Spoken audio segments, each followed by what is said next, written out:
এরপরে দুই ভাইয়ের এক ভাই তো হবো, নাম তো দুইজনই শফিক, অসুবিধা নেই। আপনি তো আমার বড় ভাই, আমি তো ফার্স্টেই বলছি আপনাকে। মাশাআল্লাহ। জামায়াত আমির, বলো ভাই, তুমি বলো। কি বলেন? আপনি কেমন দেখছেন? জামায়াত আমির এখানে দেখছে, কে শুনে যে ফলাফল হয় আপনি মেনে নেবেন? কেন মেনে নেব না? Why not? হ্যাঁ, এটা তো আমরা বড় ভাই ছোট ভাই, তাই না? জনগণকে আমরা অবশ্যই সম্মানের সাথে গ্রহণ করব। গতকাল পর্যন্ত আপনারা ব্যাপক অভিযোগ করেছেন নির্বাচন কমিশন। আসসালামু আলাইকুম। কেমন আছেন? জি আছি আলহামদুলিল্লাহ। জি আমি বলেছি আপনাকে। জি জি থ্যাংক ইউ।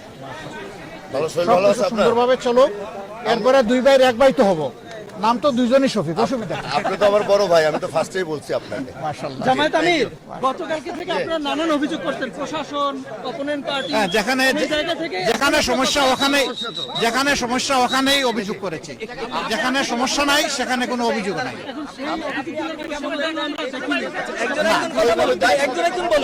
বলো ভাই, তুমি বলো। কি বলেন? আপনি কেমন দেখছেন? জামায়াত আমির এখানে দেখছে, তার সাথে অনেক নেতা কেন্দ্রীয় লিডাররা আছে, সে দেখছে, আপনি এটা কেমন ফিল করছেন? আপনার দেখেন, অনেকদিন পর একটা ভালো পরিবেশে ভোট হচ্ছে।